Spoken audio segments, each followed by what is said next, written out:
Bom, agora a gente fala do caso do Banco Master. O ministro Dias Toffoli, do Supremo, decretou sigilo sobre o pedido da defesa do dono do Banco Master, o Daniel Worcaro.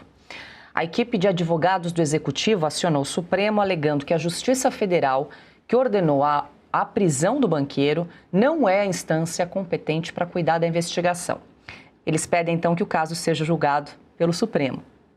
O pedido dos advogados estava inicialmente em segredo de justiça.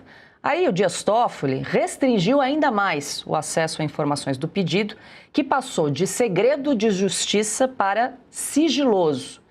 Como é que funciona na prática? Isso significa que antes ainda era possível ao menos acompanhar a movimentação do processo, mesmo sem ter acesso ao teor das decisões. Nesse nível sigiloso, nem isso vai ser possível. E aí, com essa manobra, só o ministro relator, Dias Toffoli, portanto, vai definir o que pode ou não ser divulgado sobre o andamento deste processo, Augusto Nunes. Ele não pode ser relator, ele não pode tomar decisões porque ele está envolvido até o pescoço nesse caso. Nós não podemos esquecer que o inquérito do fim do mundo foi instaurado pelo Toffoli ilegalmente porque eles tinham chegado ao amigo do meu pai, que era ele, segundo a denúncia do Marcelo Odebrecht. Agora que o caso do Banco Master despejou sobre a cabeça do ministro um monte de ilegalidades, de maracutaias, de bandalheiras, ele está querendo que isso seja investigado em sigilo? Não pode ser. Quem decidir a favor disso é cúmplice, é comparsa e, como tal, tem de ser tratado. Faz parte de quadrilha. Por enquanto, é um bandido tentando escapar. De novo, a coisa voltou para ele. Sigilo por quê? Sigilo por quê? Se ele não fez nada, qual é o problema? Há outras informações que a gente está checando e que circulam pela internet, mostrando que o caso é muito mais, pode se tornar muito mais grave aí do que já é. É envolvendo, repito, o ministro Toffoli. Pois dessa ele não pode escapar. Dessa investigação não pode escapar, não pode torná-la secreta. Vai ter que resolver esse problema e vai ter que arrumar o álibi que ele não encontrou no caso do amigo do meu pai.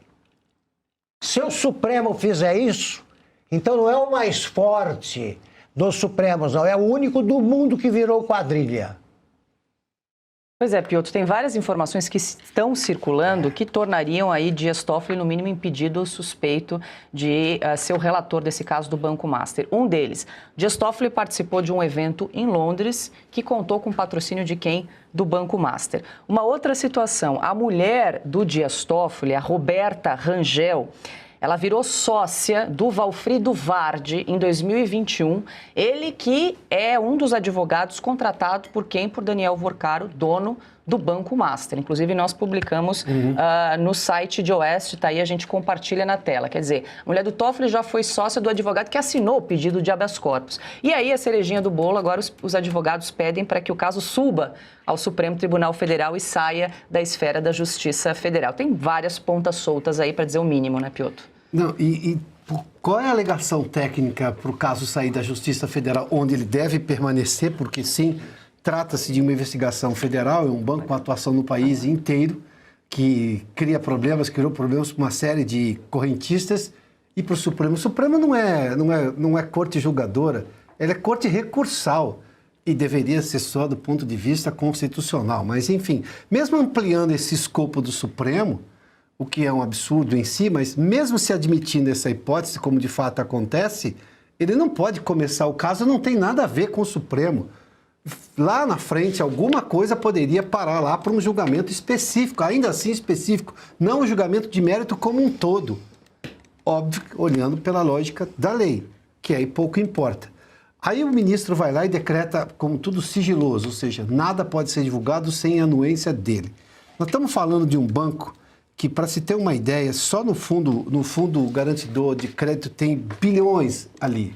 E o Fundo Garantidor de Crédito, é sempre bom lembrar, foi criado depois de todo aquele risco sistêmico, evitar um risco sistêmico de quebra bancária, porque isso é crime contra a economia popular. Então, as pessoas que têm até 250 mil conseguem receber, para que ninguém fique sem nada. Esse Fundo Garantidor de Crédito é digamos, um acordo de todos os bancos que participam dele, que colocam esse valor. Quebra um, obviamente não quebra o sistema todo, os correntistas vão lá, não tem, digamos, corrida aos bancos, para usar uma expressão dos anos 80. Nós estamos falando de um monte de gente, há fundos, por exemplo, de aposentadoria que estão lá. Esses fundos previdenciários que estavam aplicando num banco extremamente suspeito com as taxas que ele oferecia em relação ao CDI, se não me engano, 177%, não existe isso. E outra, quem opera um fundo previdenciário, ele tem a função precípua de garantir a rentabilidade, não de ter ganhos expressivos, porque ganhos expressivos incorrem em riscos expressivos. Você não faz isso com dinheiro de aposentado ou de fundo de pensão. Ou seja, todo mundo que aplicou, sobretudo esses fundos aí, essas pessoas precisam ser investigadas. Aí você coloca sigiloso para tudo. Qual é o sentido disso? Que não esconder alguma coisa que a economia popular e o direito do cidadão tem sim que saber. O caso Augusto já foi aos pontos aí, é absolutamente suspeito do começo ao fim. Eu só trouxe aqui alguns elementos técnicos de o quanto isso é absurdo, e é completamente absurdo. Pois é, você trouxe elementos práticos de que há interesse público, né? Quando tem Sim, fundos de previdência envolvendo estados e municípios, dinheiro dos contribuintes, dos pagadores de impostos, há interesse público, não dá para manter em sigilo, né? Paula, e o interesse de apenas um correntista comum. É um banco que existia com ordem e autorização do Banco Central. Operou fora do esquema da lógica legal, você tem o direito. Pelo fundo garantidor, até os 250 mil. Mas não quer dizer que você não tem o direito de resgatar tudo. Agora, como é que você vai resgatar tudo de um banco e para saber por que ele chegou a esse ponto, quando você tem pelo ministro do Supremo, que tem uma série de suspeições do caso, vai lá e decreta como sigiloso? Não, está escondendo muita coisa. E muita coisa que todos têm o direito de saber. Em um país onde a segurança é um desafio diário, a escolha de quem protege você e sua família não pode ser feita por acaso. Eu sei disso. Foram anos de experiência, pesquisa e convivência até encontrar uma empresa que unisse tecnologia, qualidade e confiança verdadeira. A 1021 Blindagens não é apenas uma empresa de blindagens. É uma equipe que entende o valor da vida, o peso da responsabilidade e a importância da confiança construída ao longo do tempo.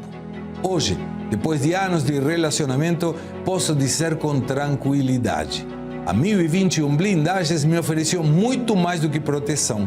Me deu amizade, respeito e segurança. Hoje não tenho fornecedor. Tenho uma empresa amiga na qual posso confiar a segurança da minha família. Na 1021 Blindagens, eu confio literalmente a minha vida e sei que estou em boas mãos. E para falar com os meus amigos da 1021 Blindagens, aponte a câmera para o QR Code que está na tela.